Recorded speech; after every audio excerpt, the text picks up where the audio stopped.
Merci beaucoup. Je vous remercie pour attendre ce soir, mais je parlerai en anglais parce que j'ai peur de faire des erreurs. And nobody ever wants to make mistakes talking about international politics. We know what the consequences are when you do.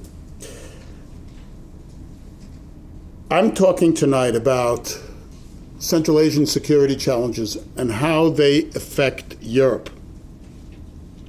And I am one of those people who believes, perhaps erroneously for all I know, that the events of 1989-91 that ended the Cold War and Soviet system in Europe ushered in a new period in which there is truly an indivisibility of security from Great Britain, even Ireland, east through the Soviet Union, and that if we start ignoring that indivisibility of security, the negative consequences for all of us, whether we live in Belgium or in Uzbekistan, will make themselves readily apparent. And I think the events of this past year, if not the last 25 years, have shown that to be true, but others obviously will debate that. Nonetheless, that is the principle from which I come from.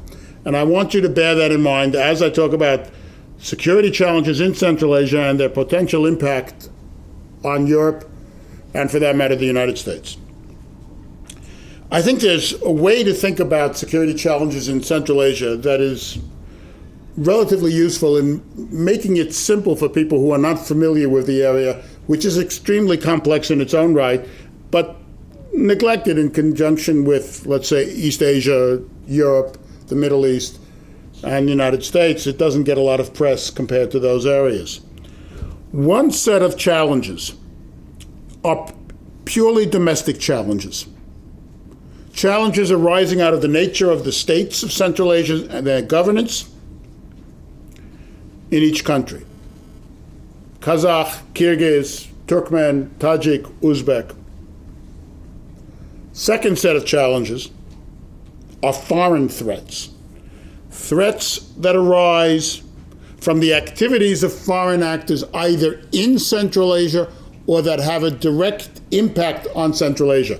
Russia's war, and I mean to use that term with the full seriousness because there are people who don't want to use it. Russia's war and invasion of Ukraine is a paradigm of a foreign threat that has enormous repercussions in Central Asia, and I'll discuss that. There are others as well. Third set, or third category of threats, if you like, are what political scientists call intermestic threats. They combine the two words international and domestic. They are threats that may originate either in the country or outside the country, but then move to affect it. So, for example, threats arising out of migration out of Central Asia. Now, we have large migration out of Central Asia by men, young men in particular, who can't find work. They go to Russia, they take the jobs that nobody else wants, they get treated very badly. Nonetheless, they send remittances home to their relatives in Central Asia. And for example, in the case of Tajikistan, those remittances help keep that country afloat.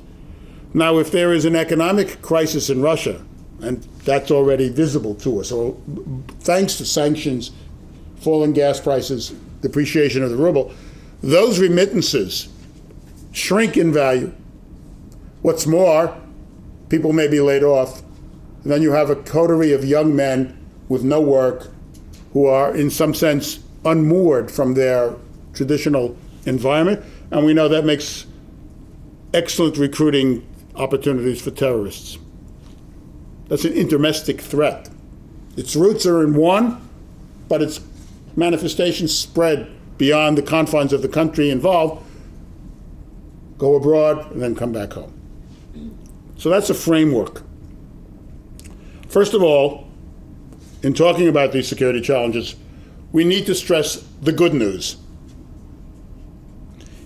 All of you who have been reading about Central Asia, and I assume that you're all great experts on Central Asia, have been reading for the last 25 years a litany of prophecies of doom Central Asia is about to implode. It's about to explode. There are all these security challenges. Countries want to go to war with it. Russia and China want to take it over. Terrorists are just waiting to come out of Afghanistan.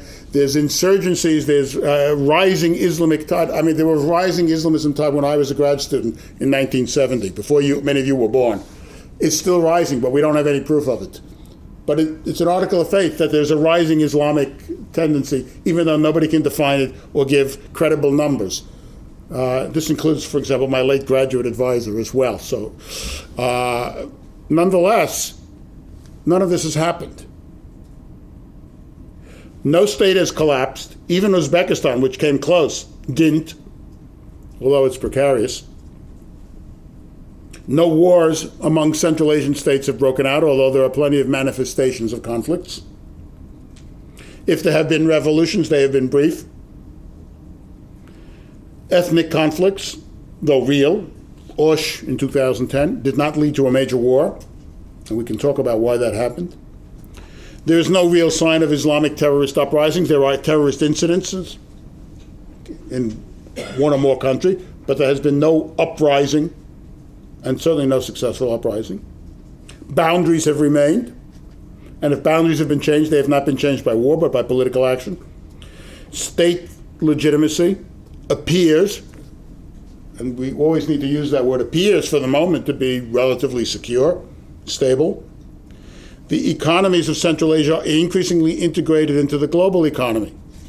That can be a source of weakness, but it's also a source of strength, because it means that they are not completely dependent on the Russian economy, which was the case in Soviet times, or on China, even though China is now commercially the most powerful player in Central Asia.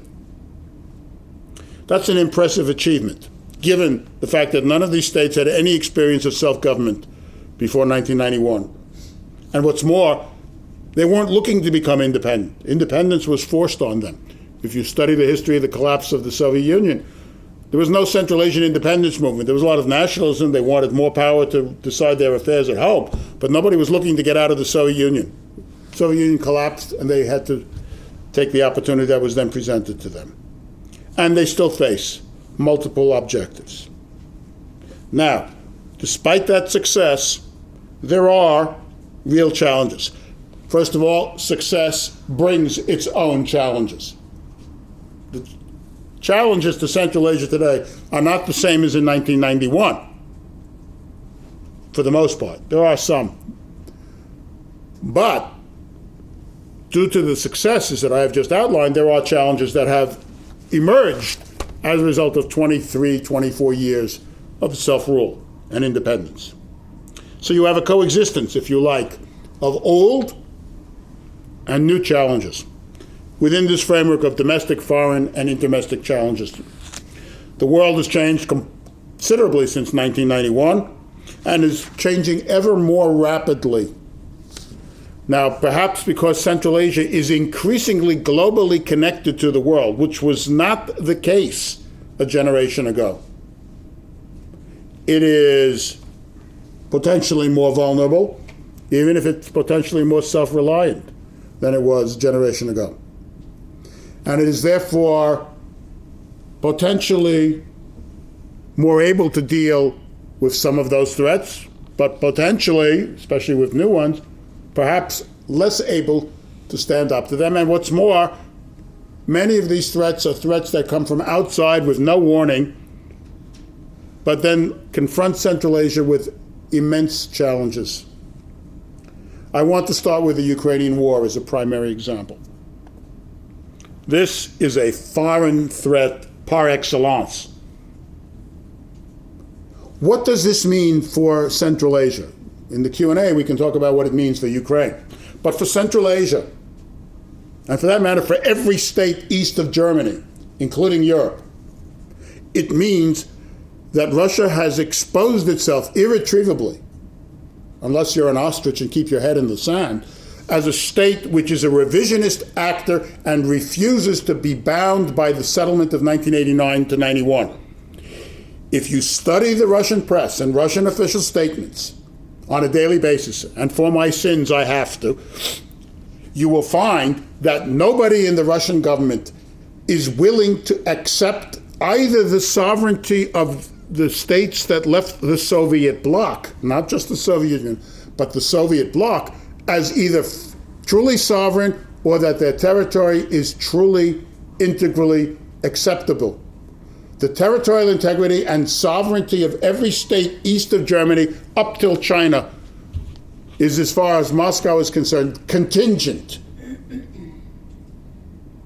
And no matter what treaties Moscow has signed, they are nothing more, and in this city, this is a particularly telling phrase in 2014, than a scrap of paper. And we all know where that statement originated and when. That is a fundamental lesson. I can tell you, I know this from the sources I've talked to in Washington, that in some of the Central Asian states, particularly those with large Russian minorities, as a result of the war in Ukraine, and as a result of statements like that of Mr. Putin to the Duma on March 18th, and in Crimea on May 9th, and subsequent statements by Putin, elites were, as one analyst told me, with, quote, panicked. That's not normally a statement you associate with government rulers.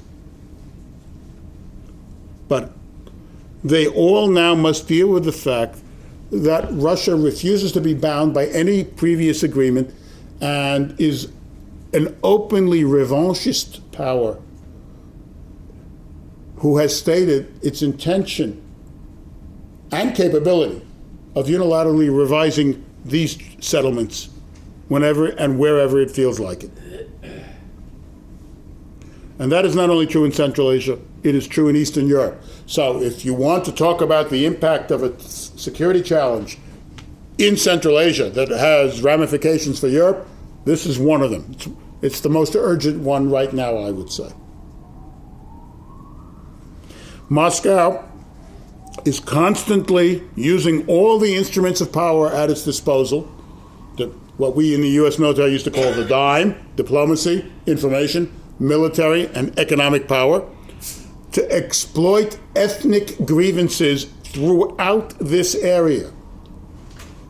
Moldova versus Romania, the Gagauz versus the Moldovans, the Russians versus the Moldovans in Transnistria, Hungary versus Ukraine in the Carpathian Mountains, Abkhaz and South Ossetian versus Georgian in Georgia, and even Karakalpak versus Uzbek, as well as Kazakh versus Russian. All of these are targets for Moscow's use of the dime in order to keep governments on edge, prepare the ground for a possible destabilization if necessary, but also, first and foremost, to intimidate these governments into submission to Moscow. Now, we've seen this in the past, where Moscow was ready to exploit these conditions in 2008 against Georgia. It was also ready in 2010 to do so in Osh. As a matter of fact, when you had the ethnic riots in Osh in 2010 against Uzbeks living in Kyrgyzstan, and the Kyrgyz government was powerless to stop this and invited Russia to come in. Russian troops were sitting in the plains on the airfields in Russia waiting for the authorization from President Medvedev. The reason they never got it was the following. These riots occurred at the same time as the annual summit of the Shanghai Cooperation Organization, which that year took place in Tashkent. When President Medvedev came to Tashkent, he was met at the airport, there was a formal communique, the usual ceremony. When Chinese President Hu Jintao came to the airport, President Karimov went out to meet him. They had a private conversation at the airport, several hours long, and in the communique, both sides stated that they were opposed to the idea of foreign intervention in Uzbekistan, and Uzbekistan even stated, or President Karimov even stated, that he was welcoming Hu Jintao in conjunction with the 1,000-year-old relationship between the state of Uzbekistan, which actually has existed at that point for 19 years, and the Celestial Kingdom, not just the People's Republic of China. That was a message from Moscow, and Moscow got the message. If you send troops, we will fight you, and the Chinese will support us. No troops ever came. But the point is that the ethnic card in Central Asia, whether it's Russians against Kazakhs or one minority against the ruling majority, is available for exploitation. And the Ukrainian crisis has greatly reinforced the fear that this is Moscow's game, or that it could be whenever it feels the need to play that card.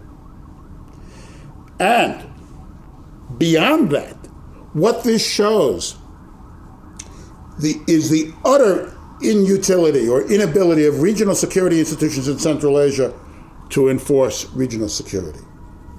Imagine to yourselves that the Collective Security Treaty Organization, which is an organization led by Russia involving most of the Central Asian states, to preserve military security, is called on in the event of an ethnic upheaval in one of these states.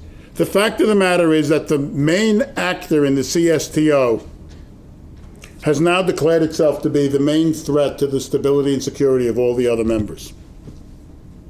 What does that say about the viability of regional security organizations? And if we look at the Shanghai Cooperation Organization, it is very difficult to find out what it actually does other than represent all the players and provide a basis by which Russia and China can regulate their interaction and their competition. But it certainly cannot provide security. It hasn't up till now. And if we look at it carefully, what we really see is as much competition as cooperation. And that cooperation is generally mediated on a bilateral basis, not through a multilateral basis. So Central Asia's security institutions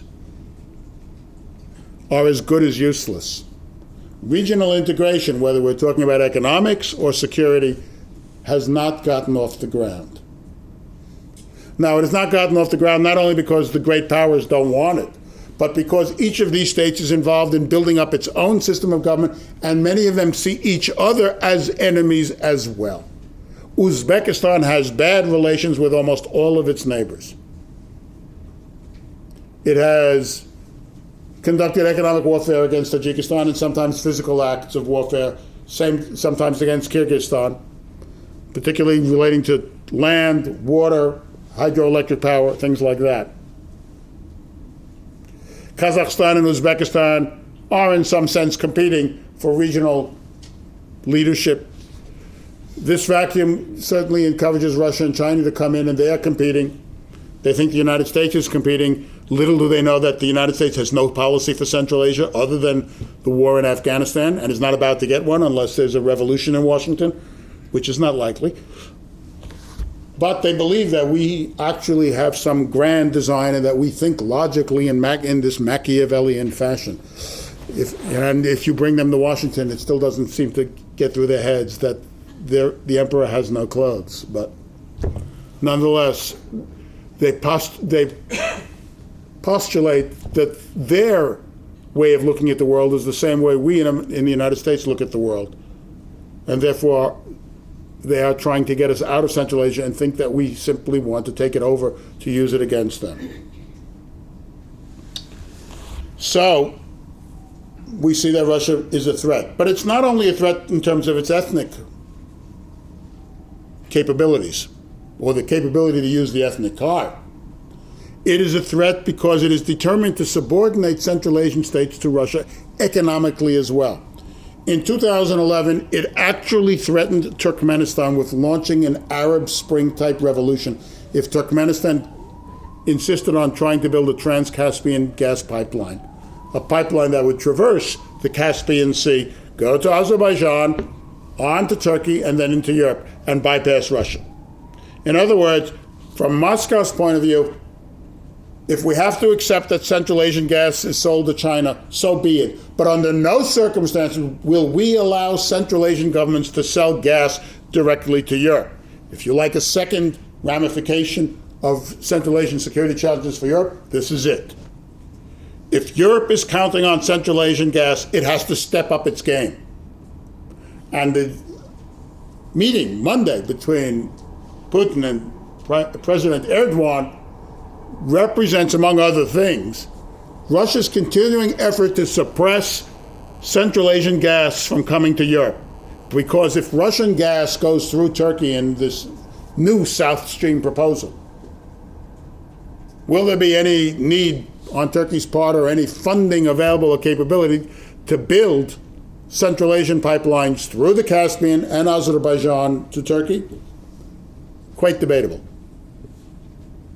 So on the one hand, this was a defeat for Putin. But on the other, it testifies to his unrelenting determination to suppress Ukraine and to suppress Central Asia, and therefore to force Europe into dependence on Russian gas at almost any price.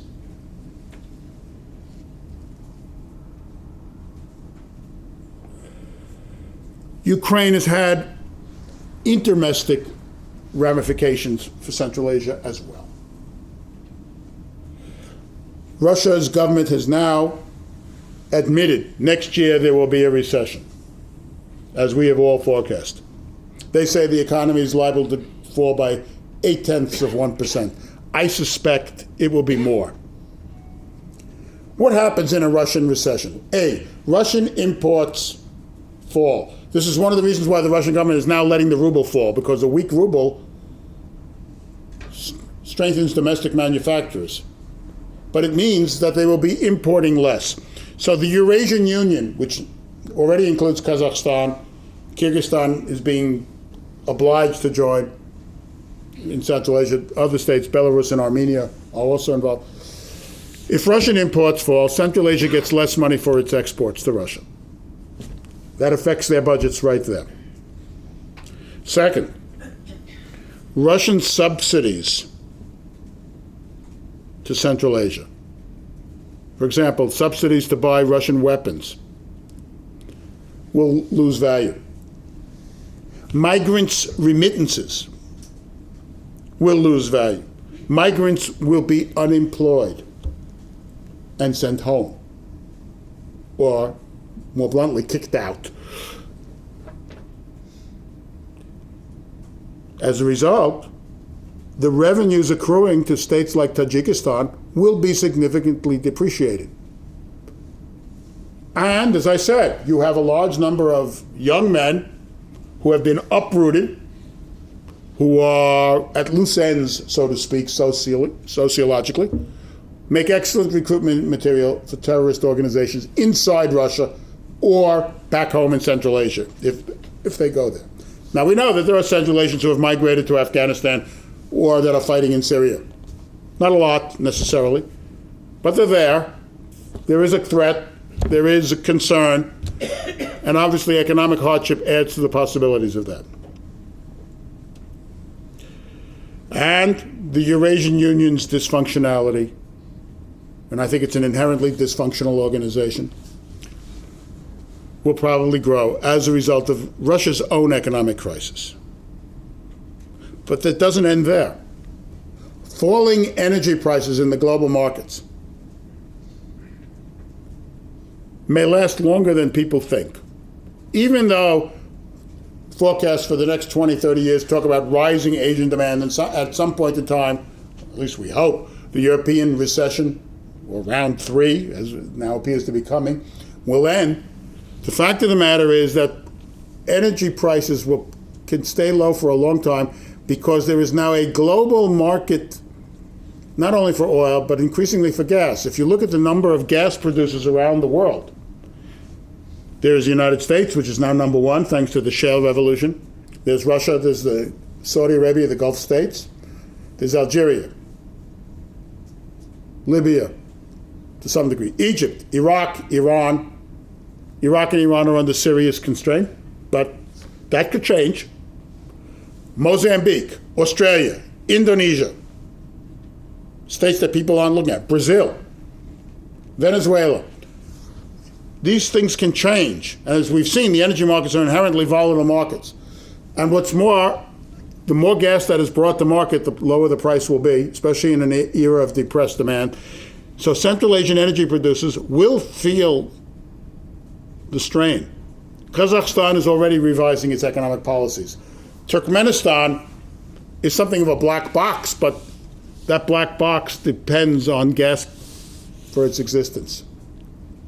What happens when the price of gas falls? What happens to a Turkmenistan that owes China $8 billion and has no other customer for its product? What happens if Iran does not reach an agreement with the United States in the 5+1 about its nuclear program, which would allow for the end of sanctions and the reintegration of the Iranian economy into the global energy sector? We know that the Russians don't want Iran to be an energy exporter to the West because, as Khodorkovsky said 12 years ago in Washington, before he was arrested, Iranian oil is of a higher quality than Russian oil. So all things being equal, you will buy Iranian oil. It's cheaper to refine at the same price. Furthermore, declining energy receipts in all these countries means postponing major investments. And not just investments in infrastructure, but investments in human capital, health, education, housing, things we take for granted. And you can see again in Kazakhstan that it's already facing difficulties. So that's one example of a series of foreign threats that have interdomestic manifestations as well. Second example of a foreign threat is the situation in China. We are now accustomed to thinking of China as this incredible engine that is moving forward. But the fact of the matter is Chinese economic growth is slowing down. Capital flight is at equal proportions to that in Russia, which is not well known in the West, but it's true. Corruption is quite pervasive in China as well, even though they are moving forward and growing. But the Chinese have another problem. It's called Xinjiang. Xinjiang is the border province to Central Asia, and despite almost 70 years of Chinese communist rule, it has not, to use a Leninist term, resolved the nationality problem. The Uyghurs, the Chinese Muslims in Xinjiang, continue to rebel against Chinese colonization, Han Chinese colonization, Chinese attacks on Islam, and the Chinese takeover of the area. They are facing a ethnic and traditionally colonial socioeconomic stratification, and they have been revolting for 33 years. When I started looking at this in 1980, we were first getting reports of this. Today, with 34 years, they're still doing it now. Just this week, 15 people were killed on Saturday in the latest episode, and the Chinese government announced that it's sending 3,000 troops to Xinjiang, more than already are there. It is also deliberating another traditional imperial strategy of empires of creating economic opportunities for the Uyghurs in the interior of China, so they'll leave Xinjiang and move there. Now, when I was a graduate student 40 years ago, we were talking about the Russians building all these infrastructural projects in Siberia and that Central Asians would move there. This was nonsense then. I suspect that the Chinese are not going to succeed in this because these people will not leave their homeland. Just as Central Asians were not going to leave for Siberia, even if the opportunities were great, and for a while they were. It's not likely that the Uyghurs are going to leave Western China and Xinjiang for the interior. Now, what happens in China when you have this ethnic problem? Large-scale social unrest, and there's plenty of social unrest in China if you study China, and a slowing rate of growth. That is potentially very flammable. Might not be in the end, but it certainly creates conditions that make us think about China's own stability. And this is important because the Chinese policy for Central Asia derives, first of all, from China's concern about Xinjiang. The feeling is that if Xinjiang receives more economic investment, because it was traditionally an area which was underdeveloped, The feeling in Beijing is that if we invest heavily in Xinjiang and we establish the Silk Road projects that Xi Jinping has talked about, based on what has gone on for the last 23 years, and we connect Xinjiang to Central Asia, Xinjiang economically will develop more, unrest will go away, ethnic minorities will assimilate, and what's more, using China's coercive power, we can force Central Asians not to support the revolutionaries, or terrorists as they call them in Xinjiang, if they want to do business with us, and that is exactly what they do. Now, to anybody who has ever studied the Soviet Union, and in particular Soviet nationality policy, this is a classic Leninist nationality policy. It believes that the root of ethnic identification lies in the ethnic stratification of different ethnic groups, that it is resolvable by, quote, equalizing that status, or at least pouring money into the area. But in fact, they have not equalized the status. In fact, what they've done is colonized the Uyghur territories, much to the anger of these people. Now, you add that to the scenario I laid out, we have to think seriously about Chinese stability. And what's more, how that impacts Central Asia. What happens if China is no longer capable of supporting these marvelous investments that it's making, and these massive investments that it's making in infrastructure, transport, energy, telecommunications, all along the line?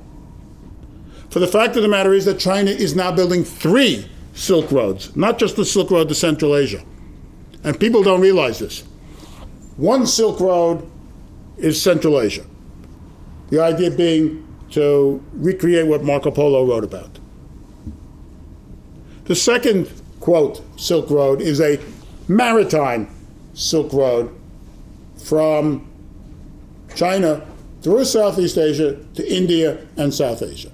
And the third, although they don't call it a Silk Road, is China's efforts to use the Arctic as a means of commerce between Asia, not just China, but Asia and Europe. Other Asian states are similarly interested in the Arctic, if we want to look at that.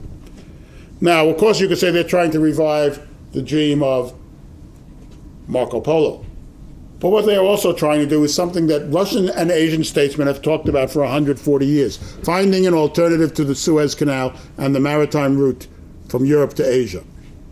Now, this is, again, a third example of where European interests should lie with regard to Central Asia. After all, it is imperative upon European producers to find markets for their goods in Asia, where the growth is taking place. What route will those goods follow? Will they go through the Arctic? Will they go overland, assuming this network is built? Will they go through the Suez Canal in the traditional maritime route? Because not everything can be sent via email. So if you're Maersk, obviously either the Arctic or more likely the Suez Canal route appeals to you because you're a maritime shipper. But if it's cheaper to send goods overland, it becomes worth your while to do so. On the other hand, if that route is now beset by instabilities at various places and the likelihood of some sort of terrorist attack, the cost goes up. So European producers, exporters, have a significant interest in what's going to happen in these areas. It's not an academic question for them.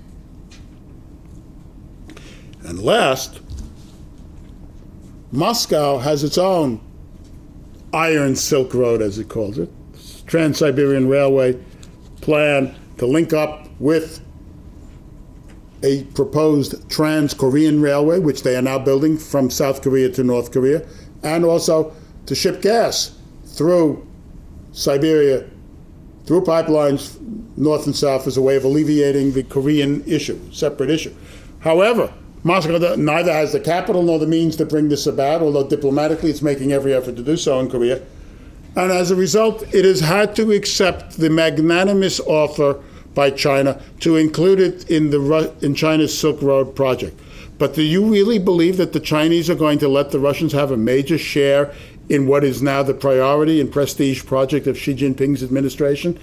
I think that's asking too much.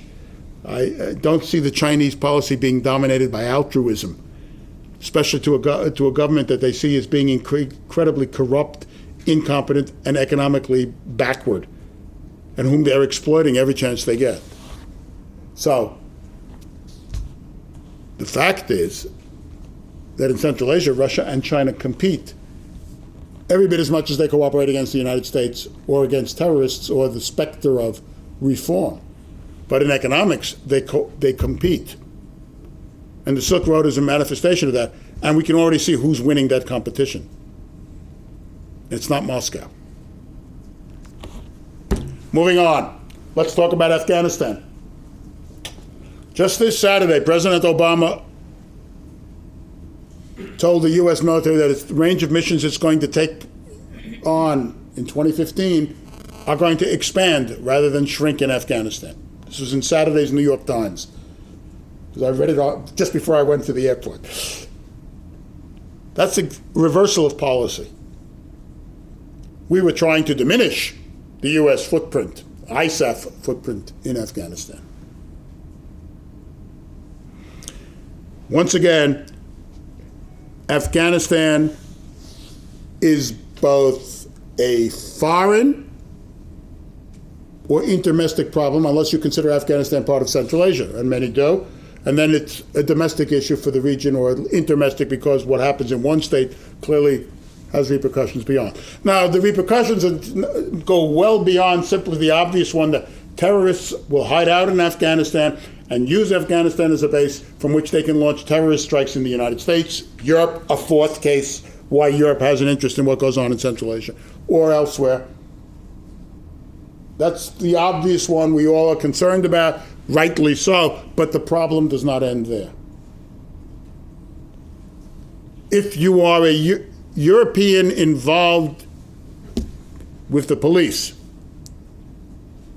if you have something to do with the manifestations of drug addiction in European countries, Afghanistan is a major problem, because that's where much of the heroin and the opium originates. It goes through Russia, which has a horrendous narcotics problem due to Afghanistan and its own corruption.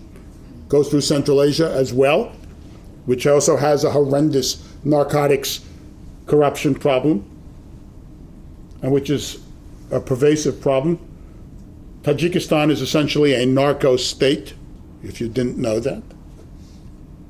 And the irony is that it keeps getting money from the European institutions to fight the drug trade, something that I don't understand. But that's the case. So it's not just terrorism, although the terrorists and the criminals are probably cooperating at some level. But the narcotics trade here, Netherlands, Russia, so on, traces back to Central Asia and Afghanistan.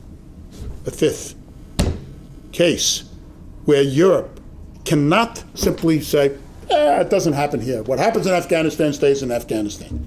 That might be true in Las Vegas. It's not true in Afghanistan. Furthermore, what is the future of Afghanistan? Even if we cleaned up the drugs, hypothetically, let us say so. Nobody, and now Obama has shown this himself, nobody really believes that the Afghans after Karzai can get their act together, pull together a government, and defeat the Taliban without ISAF. There is no government in Afghanistan as of today. Despite the agreement between President Ashraf Ghani and his challenger, the Prime Minister now, Abdullah, that basically you take two incompatible political movements and put them together and say, all right, we're going to get a shotgun and you're going to get married. And you're going to live together and you're going to love each other, or at least act like you love each other. It didn't happen. They don't love each other. And what's more, their relatives don't like each other either. So therefore, they can't appoint anybody to the government because one vetoes the other's appointments. So today, there's no Afghan government. Now, all right, no Afghan government. What does that mean? Who benefits? The Taliban, the terrorists. In Afghanistan as well, not only is there a belief that the system cannot hold, it means that the United States either has to play a larger role or that other regional actors have to play a larger role, and we're seeing that.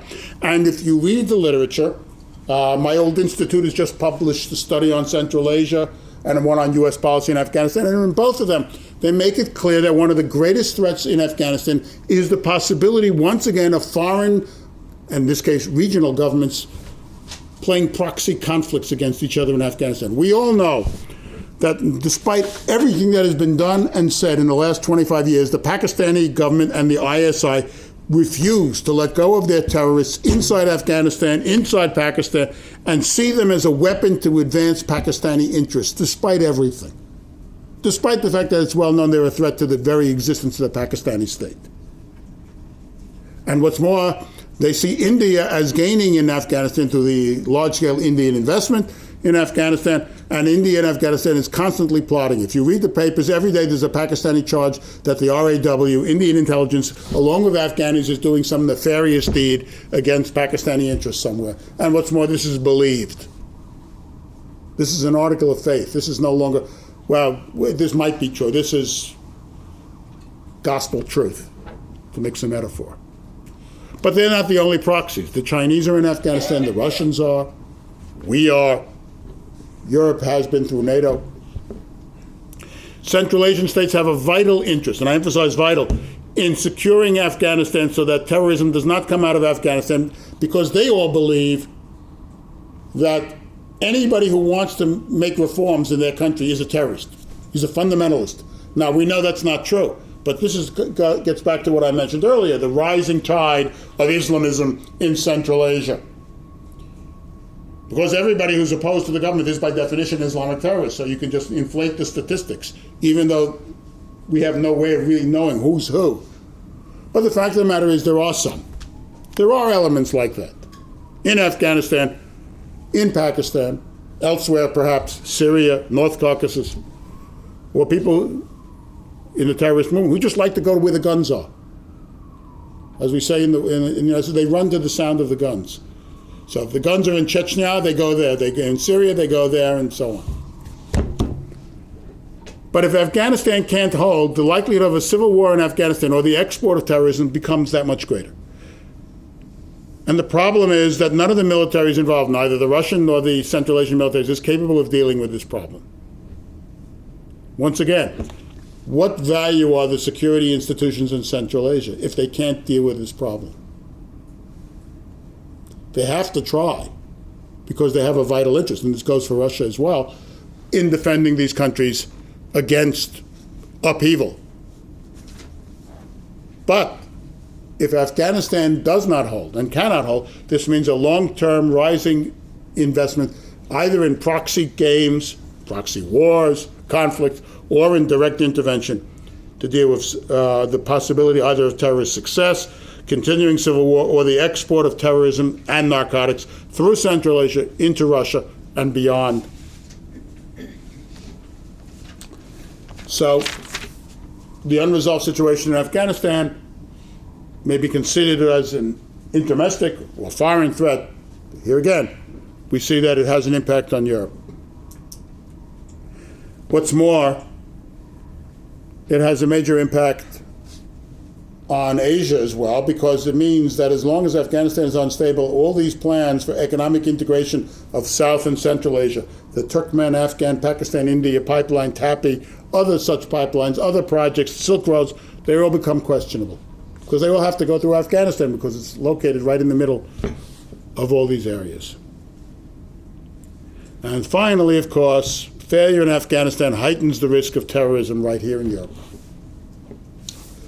That's the foreign scenario. Now let's talk about the domestic, purely domestic threats in Central Asia. There are many of these, and as I said, we have old and new threats. In Kazakhstan, Uzbekistan, and for that matter, Turkmenistan and Tajikistan, although their rulers are somewhat younger, we have an unresolved succession issue.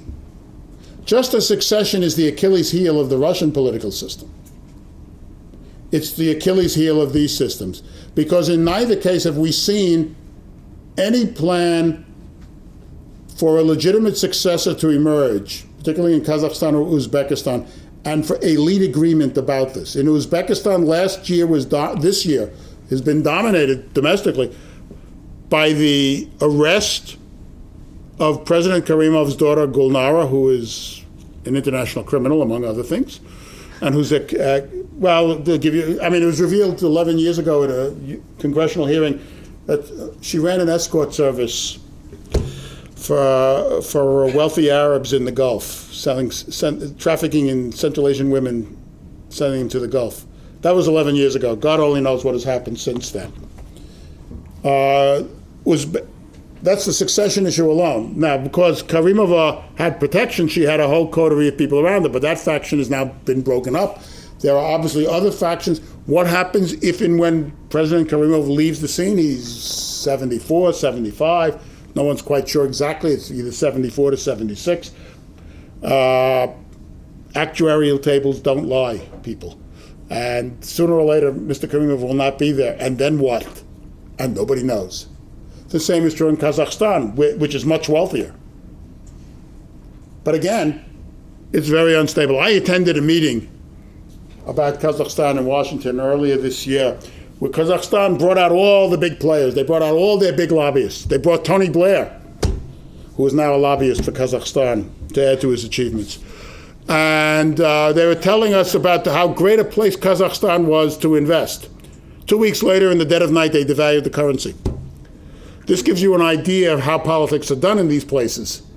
But the fact of the matter is that Kazakhstan has economically been a success story, and no small measure due to Nazarbayev's acumen. Now, it's unclear that anybody who comes afterwards will have his skill or capability, but even more so, who will come after him? And we have no idea. Because the families involved, competing tribes, clans, elites, however you categorize them, are all going to be fighting here. And a succession crisis, as we know from world history, opens the door to foreign intervention or to domestic upheaval, and potentially to an attempt by maybe terrorists, Islamists or somebody, or people to call upon them to support an attempt to seize power. So the succession problem right there, apart from everything else in these countries, the same is true in Tajikistan and Turkmenistan, even though their rulers are younger. We have no idea what's going to come after these gentlemen leave the scene. And in Tajikistan, there was a civil war 15 years ago, 20 years ago. It might come back. Then we come to the problem of domestic governance. Now, I could stand here all night long and recount to you the sins, and that's not too strong a word, of these countries in domestic governance. To give you an example, you may have seen there was an editorial, I believe, today or yesterday, in the op-ed section of the Washington Post by Fred Hyatt about Uzbekistan's record on human rights. Among other things, the Uzbeks have, they've boiled people in water.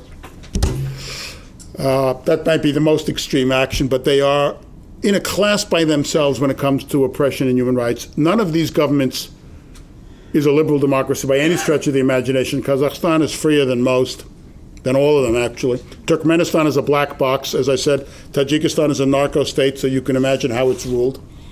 Kyrgyzstan is, quote, a democracy. It's really a series of competing factions and clans who don't want too strong a state because that would impede their activity. So they call it a democracy, but I doubt very much it really passes the test. All of these states share something in common.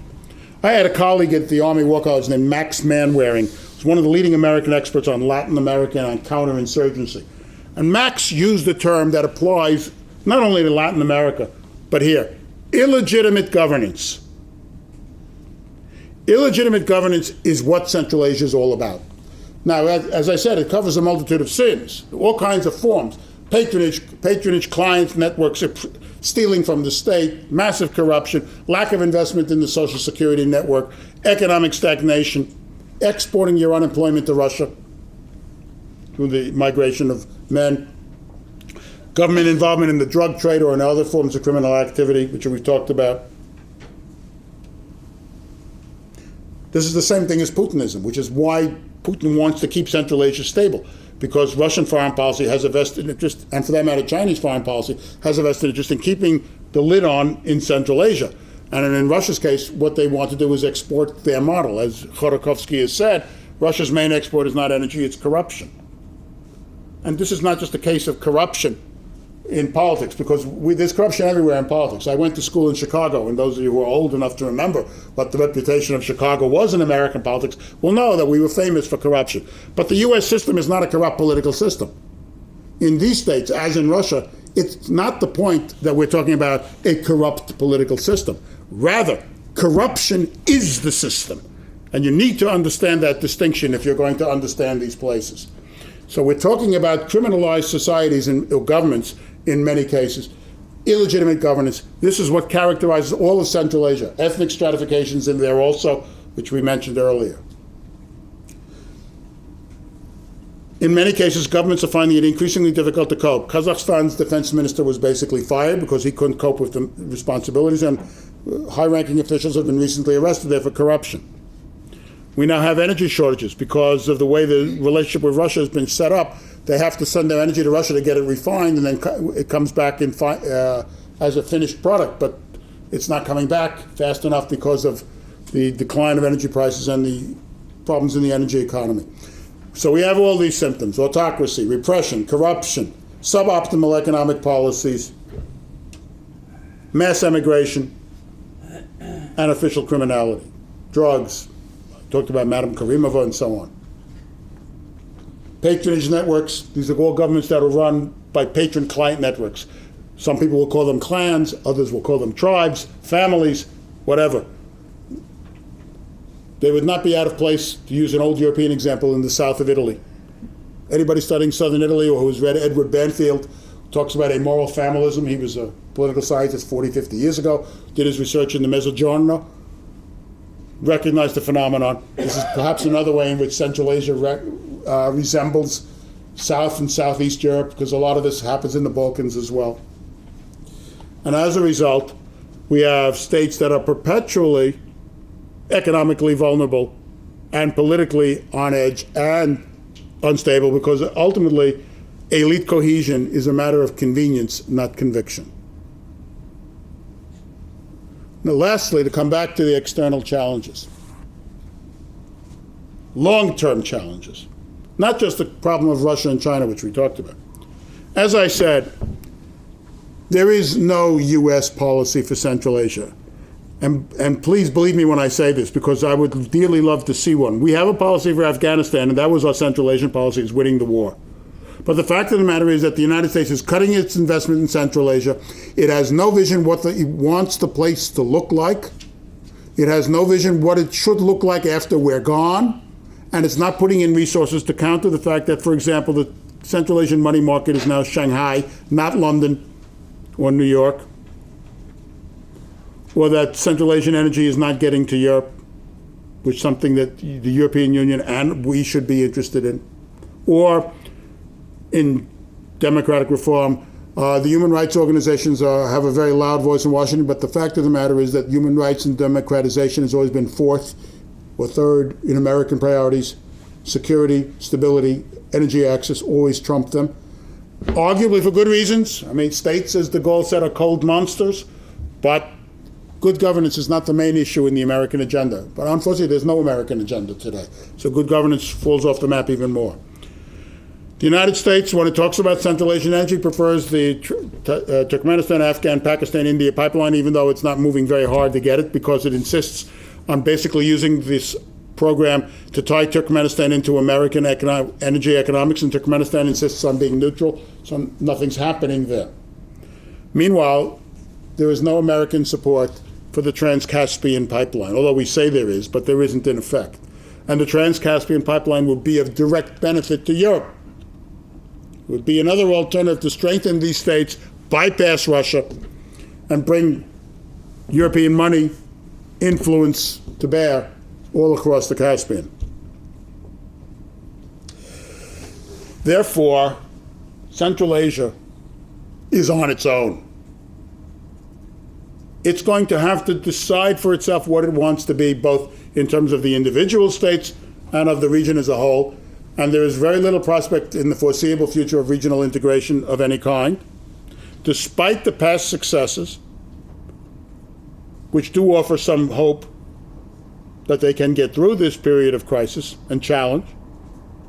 These are serious, even major challenges in many cases. Some of them left over from the 90s, others of newer vintage, but nonetheless still serious for that, all that reason.